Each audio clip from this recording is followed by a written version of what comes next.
So there's this thing I'm sure you would have observed your man do once or twice. Sometimes it looks as if your man starts behaving as if he doesn't care about you. As if there's something you did wrong but you cannot identify it. Starts acting like he doesn't even give a damn about your relationship anymore. He's always frustrated, he's always alone, he doesn't talk a lot.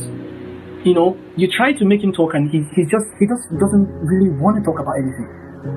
Listen, when a man cannot give you the life you deserve, they always do this stupid thing of behaving like they don't care about you.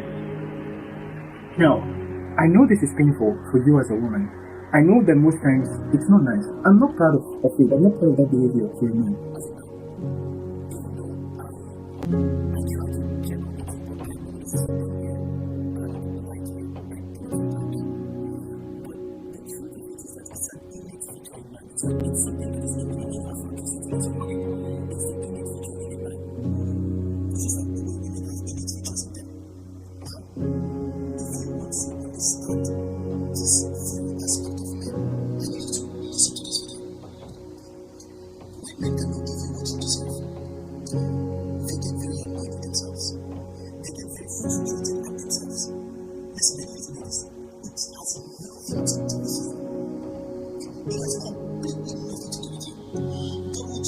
Sometimes we'll get pissed at almost everything. The worst thing you're going to do in that moment as a woman is to become a nagging woman.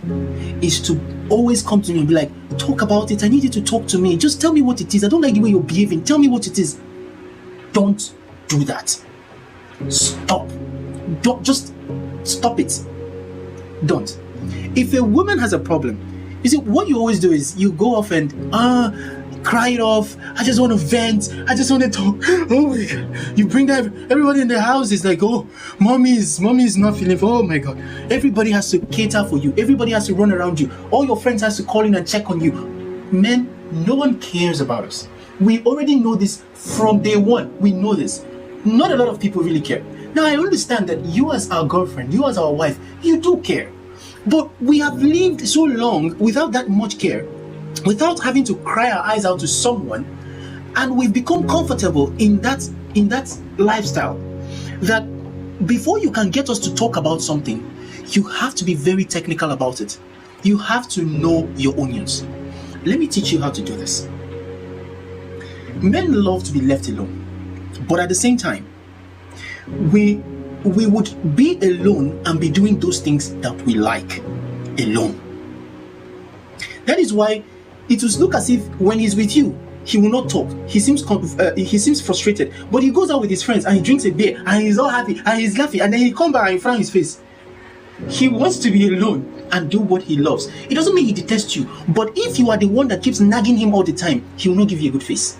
He doesn't want to be nagged. He wants to be alone, but he wants to do what he loves. Now, to get him, this is what you do. For instance, he's a man like me that likes sports. You know he's a Chelsea fan, and you see, you have to know your man. You have to know what he loves. You have to know his love language. Know these things. If you're the type that talk, you will never know this. If you talk all the time, that's why I always say, a woman who is more silent than she talks is the most powerful woman on earth. If you always talk a lot, your eyes will never see anything. Men are silent actors. You need to pay attention to the way they behave, to their countenance. That is when you begin to see the things that they don't say. So what you do is, for instance, he likes football. Try to find out, for example, he's a Chelsea fan like me. Try to find out when Chelsea is playing the next game. When you find out when they're playing the next game, hey babe, how far now? I want us to watch Chelsea game on Saturday. Really? Yeah. I want us to watch Chelsea game on Saturday. It'll be fun. That's okay. We can watch together. The day of the soccer game, when you come into that place, sit down, shut up your mouth, provide everything that you know he likes. Example, if he likes maybe he likes chicken, or maybe he likes popcorn, or maybe he likes drinking a beer when he's watching a game, get that thing for him. Put it in his laps. Be there. Lie down there. Be quiet. Lie down in his laps. Lie down on his chest. Be quiet. Don't say much. Don't say much. Just be quiet. Now, if you are done with that game, even within the game, you start seeing him smiling up, telling you some sweet things, telling you some stuffs, opening up about some little things. But that is not when the game begins. The game starts when the football game ends. You you start hearing stories. This man is going to empty himself to you. Try this today, you see what happens. This man is going to empty himself to you. He doesn't need you to talk. He needs you to listen. He needs you to be quiet. Now, let me tell you what happens when we are doing nothing. We are recharging. We are thinking of what to do, how to solve the problem. Except we get the solution to that problem, we are never going to come out of that state. That's how we are.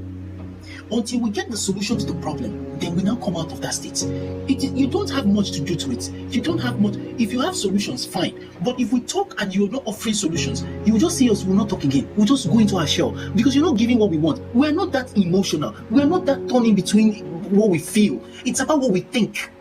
What we think. That's what we're doing. What do we do now? How do we solve this problem? Until that problem is solved, men are naturally fixers. Until that problem is solved, we don't get out of it. So if you don't have a solution, just be there. That's how to be there for a man. Just be there. And then when you are there, he's going to come to you with those problems. If you don't have an immediate solution to it, make sure you don't say things that will piss him off the more. Encourage him, motivate him, tell him how strong he is, tell him the beautiful things you love about him, tell him how you are very certain that he's going to solve these problems because you believe in him. Make him feel like a man and you go out there and fight again. But if you nag him, if you tell him, if you reduce his confidence, that's it. He's going to close up and he'll never come to you with it again.